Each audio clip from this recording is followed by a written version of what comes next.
Salam, selamat pagi Bapak Ibu dan Saudara-saudari semua.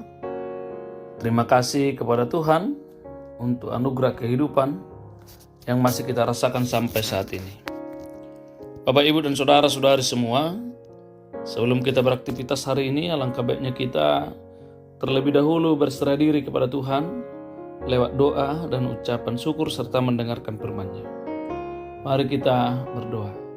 Kasih karunia dan damai sejahtera yang dari Allah Bapa, itulah kiranya menyertai hati Bapak Ibu dan Saudara-saudari sekalian di dalam Yesus Kristus Tuhan kita. Amin. Bapak Ibu dan Saudara-saudari, firman Tuhan yang menjadi renungan buat kita hari ini tertulis dalam kitab Daniel 11 ayat 32. Begini firman Tuhan.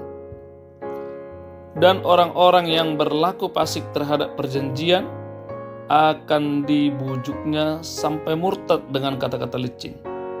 Tetapi umat yang mengenal Allahnya akan tetap kuat dan akan bertindak. Demikian firman Tuhan. Bapak, Ibu, dan Saudara-saudari, Daniel 11 ini memuat nubuatan mengenai seorang raja yang melakukan tindakan kejam terhadap orang-orang yang setia kepada Allah. Raja Lalim itu menghalalkan berbagai cara, menggunakan rayuan dan tipu muslihat agar umat yang telah berjanji untuk selalu setia kepada Tuhan menjadi murtad. Namun umat yang mengenal dan mengandalkan Allah dan setia pada janjinya mengikut Tuhan akan tetap dikuatkan Tuhan, tidak terpengaruh pada godaan licik dan Raja Lalim dan orang-orang fasik. Pada masa Raja Darius berkuasa di Persia, para pejabat tinggi kerajaan, wakil raja dan menteri bersepakat mengusulkan kepada Raja Darius membuat peraturan hanya boleh memohon kepada raja. Setiap orang yang memohon kepada dewa atau manusia kecuali kepada raja akan dilemparkan ke dalam gua singa. Namun Daniel, sesuai dengan iman percaya yang selalu berdoa dan memuji Tuhan 3 kali dalam sehari, para pejabat tinggi kerajaan yang menyaksikan pelanggaran Daniel itu mengadu kepada raja. Dan Daniel pun dilemparkan ke gua singa.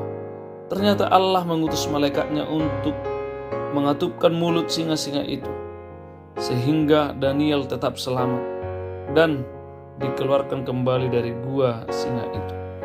Bapak, Ibu, dan Saudara-saudari, kita juga dalam hidup ini dapat saja menghadapi berbagai ancaman seperti Daniel.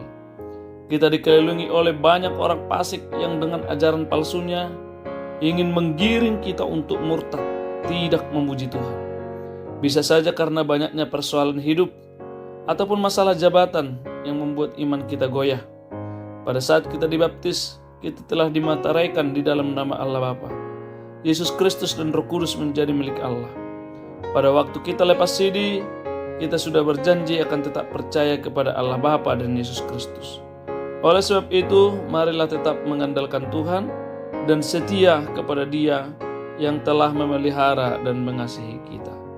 Amin. Kita berdoa. Tuhan, kami bersyukur atas rahmat dan kasih setia-Mu.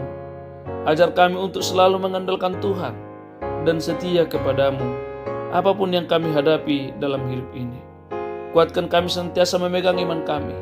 Kuatkan umat-Mu dimanapun mereka berada. Yang sakit Engkau pulihkan, yang berduka cita Engkau hiburkan, yang berjuang dan berusaha meraih hidupnya, menggapai cita-citanya, kiranya Tuhan berkenan. Kami berserah sepenuhnya hanya ke dalam tangan-Mu, dalam Yesus Kristus kami berdoa. Amin. Anugerah Tuhan kita Yesus Kristus dan kasih setia Allah Bapa dan persekutuan Roh Kudus kiranya menyertai-Mu sekalian. Amin.